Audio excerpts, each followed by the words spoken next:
धोखा दिया और जो उनकी पार्टी के समर्थक थे, जिन्होंने उनके आंदोलन में उन्हें समर्थन किया और जिनको सब्सिडी देने का उन्होंने वादा किया, जिसको हम गलत मानते हैं, लेकिन अरविंद केजरीवाल जी ने उनके साथ भी धोखा दिया, क्योंकि घोषणा तो की लेकिन उसका कोई कानूनी प्रावधान नहीं किया और इसीलिए कोर्ट ने भी उसको मान्यता नहीं दी। सर, लेकिन जो सब्सिडी है अब उस पर भी रोक लग जाएगी। हम तो पहले दिन से कह रहे हैं कि अरविंद केजरीवाल जी का दिल्ली के लोगों का भला करने में कोई इंटरेस्ट नहीं था। उन्होंने दिल्ली के लोगों को धोखा दिया, गुमराह किया, 49 दिन में मैदान छोड़कर भाग गए। अगर वास्तव में बिजली के दाम कम करना चाहते थे तो पहले तो बिजली कंपनियों पर दबाव डालकर कम करते, और अगर सब्सिडी भी दी थी तो सब्सिडी की व्यवस्था भविष्य में भी करने के लिए उसके लिए बजट में प्रावधान करके जाते, वो भी नहीं किया और उल्टे सब्सिडी के नाम पर 350 करोड़ से ज्यादा पैसा उन्हीं बिजली कंपनियों के मालिकों को दे दिया जिनको वो पब्लिक को दिखाने के लिए दिन रात गालियां देते हैं। उन्हीं कंपनियों को 6 से 8% जो बिजली का दाम है उसमें सरचार्ज लगाकर दाम बढ़ाने की उन्होंने जो है अनुमति दे दी और 1 अप्रैल के बाद खुला मैदान छोड़ दिया कि बिजली कंपनियां जैसे मर्जी चाहें अपने दाम बढ़ा सकती हैं। तो बीजेपी अरविंद केजरीवाल को घेर रही है, क्या होगा इसका असर वो भी बताएंगे आपको कि आखिर ये जो बदलाव हो रही है 1 अप्रैल से, उसका असर बिजली की दरों पर क्या होगा। 1 अप्रैल से बिजली पर सब्सिडी खत्म होने पर आम आदमी पार्टी का कहना है कि दोबारा बहुमत मिला तो लोगों को राहत के लिए सब्सिडी जरूर देंगे। आज दिल्ली के अंदर 200 करोड़ रुपए की अगर 3 महीने के लिए जब तक जांच चल रही थी उसके लिए सब्सिडी दी गई, उसके बाद उसको अगर सरकार या तो उस पर कार्रवाई करे, सीएजी की ऑडिट लेके इन कंपनियों के खिलाफ कार्रवाई करे, लेकिन पता ये चल रहा है कि कंपनी के लोग जाके एलजी साहब से मिल रहे हैं, उनसे समझौते की बात चल रही है गुपचुप तरीके से। हम लोग इस मुद्दे को लेकर जनता के बीच में जाएंगे। हमारा फिर मानना है कि बिजली का दाम दिल्ली में आधा होना चाहिए, उसमें भ्रष्टाचार हो रहा है और आम आदमी पार्टी सरकार बनने के बाद फिर से बिजली का दाम आधा करेगी, ये हमारी प्रतिबद्धता है। हम अदालती कार्रवाई का, कानून का पूरी तरीके से सम्मान करते हैं और इस मामले में जो भी कानूनी कार्रवाई जरूरी होगी वो हम करेंगे। जहां तक 1 अप्रैल की बात है, हमने कहा था कि जो सब्सिडी वो 3 महीने के लिए होगी। इस दौरान जो बिजली कंपनियां हैं उनकी ऑडिट की जाएगी और ऑडिट के बाद जो भी नतीजे सामने आएंगे वो बिजली कंपनियों, डीआरसी और सरकार के बीच में बैठकर हम ये तय करेंगे कि बिजली के दाम क्या होंगे। लेकिन चूंकि हमारी सरकार अब नहीं रही है, इसलिए ये दिक्कत दिल्ली के लोगों को आएगी। हम दिल्ली के लोगों को पूरा भरोसा दिलाना चाहते हैं कि दोबारा जब हम प्रचंड बहुमत के साथ सरकार में आएंगे तो इस तरीके की कोई दिक्कत का सामना उन्हें नहीं करना पड़ेगा। तो आम आदमी पार्टी सफाई दे रही है कि क्यों हुआ है ये, क्या हुआ है वो बताते हैं आपको। 1 अप्रैल से क्या हो जाएगा दिल्ली में, बिजली की दरों को लेकर क्या आंकड़े बनेंगे। पहले 200 यूनिट तक बिजली का हिसाब ये था। शीला दीक्षित के समय 3 रुपए 90 पैसे प्रति यूनिट बिजली की दर थी, जिसको केजरीवाल ने कम कर दिया, 50% सब्सिडी दी और 1 रुपए 95 पैसे प्रति यूनिट दर कर दी अगर खपत 200 यूनिट तक है तो।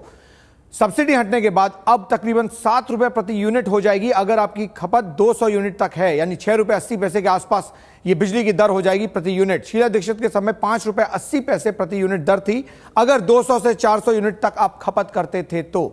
उस पर भी सब्सिडी दी अरविंद केजरीवाल ने, 50% की सब्सिडी दी अरविंद केजरीवाल ने और इसको आधा कर दिया, यानी तकरीबन 2 रुपए 95 पैसे प्रति यूनिट कर दी अरविंद केजरीवाल ने। 200 से लेकर 400 यूनिट तक की बिजली की खपत पर प्रति यूनिट बिजली की दर 2 रुपए 95 पैसे प्रति यूनिट कर दी। अब ये दोनों ही स्लैब में सब्सिडी खत्म कर दी गई है, यानी आपको सीधा एक स्लैब पेमेंट करना होगा प्रति यूनिट 6 रुपए 80 पैसे, तकरीबन 7 रुपए प्रति यूनिट अब आपको देनी होगी। बिजली केजरीवाल की सब्सिडी के बाद 2 रुपए 95 पैसे प्रति यूनिट हो गई थी 200 से 400 यूनिट तक। 1 अप्रैल से दिल्ली में बिजली के दर बढ़ जाएंगे। इसका असर इसलिए क्योंकि केंद्रीय कैबिनेट ने जो बजट पास किया है उसमें इस तरह का कोई प्रावधान नहीं है, जिसमें सब्सिडी दी जा सके। तो अब आप तैयार हो जाइए 3 गुना बिजली दर देने अगर आप 200 यूनिट तक खपत करते हैं तो। अरविंदर सिंह लवली कांग्रेस नेता, दिल्ली के कांग्रेस नेता जुड़ रहे हैं। अरविंदर जी, क्या कहेंगे इसको? पहले आपकी सरकार ने सब्सिडी दी जिसके बाद 3 रुपए लगभग 90 पैसे तक बिजली मिलती थी। उसके बाद अरविंद केजरीवाल आए, उन्होंने 50% सब्सिडी दे दी, 1 रुपए 95 पैसे यूनिट कर दिया अगर 200 यूनिट तक खपत करते हैं। अब तो सब्सिडी खत्म, केंद्र में आपकी सरकार है। देखिए, कांग्रेस पार्टी जिस दिन से ये लोग छोड़ के भागे हैं उसी दिन से ये कह रही है कि ये लोग इतने गैर जिम्मेवार लोग हैं कि ये एंट्रीम बजट में जो है सब्सिडी का प्रावधान ही नहीं करके गए हैं और दिल्ली को जो है लर्च पे छोड़ गए हैं ये लोग।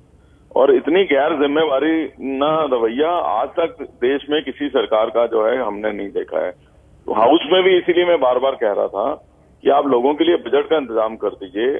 केंद्र ने अभी पार्लियामेंट से जो बजट पास हुआ है उसमें केंद्र सरकार का कोई रोल नहीं है। जो भी दिल्ली के ऑफिसर्स बजट बना के भेजते हैं वो पार्लियामेंट में पेश हो जाता है। तो यानी आप कह रहे हैं अरविंदर सिंह लवली जी, भी बजट ना पास होता, अगर सपोज एक दिन पार्लियामेंट का नहीं रहता तो दिल्ली में तनख्वाह के पैसे भी नहीं रहते।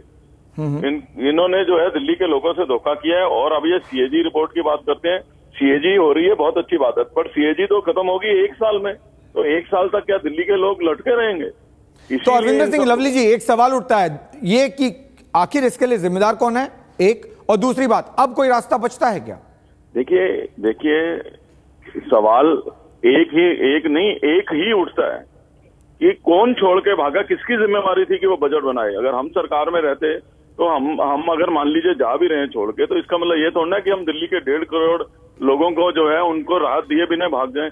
जो हमारी मौलिक जिम्मेवारी है सरकार में रहने के बजाय, अब रास्ता क्या है? अब रास्ता क्या है? देखिए अब रास्ता तो मुझे यही है, इसमें तो जो है बहुत ही असमंजस की स्थिति है, क्योंकि इलेक्टेड गवर्नमेंट दिल्ली के अंदर है नहीं और इलेक्टेड गवर्नमेंट के अलावा कोई सब्सिडी देने के लिए जो है टाइटल नहीं है। लेकिन हम जरूर इसके कानूनी पहलुओं पे जो है विचार करेंगे कि दिल्ली के लोगों को राहत मिले। लेकिन प्रश्न सबसे बड़ा ये है कि इस हालत में दिल्ली आई क्यों, ऐसी स्थिति बनी क्यों? जब ये अपनी 200 करोड़ रुपए की सब्सिडी पास करवा सकते हैं मार्च तक की, तो ये सब्सिडी जो है जब कांग्रेस ने जन लोकपाल के बावजूद इनके उस बिल को समर्थन किया, तो ये आगे नवंबर दिसंबर तक की सब्सिडी क्यों नहीं लेके आ सकते थे? उस समय मैंने ये पॉइंट रेज भी किया था विधानसभा के अंदर कि आप जो है इसको पूरी तरीके से सब्सिडी लेके आइए।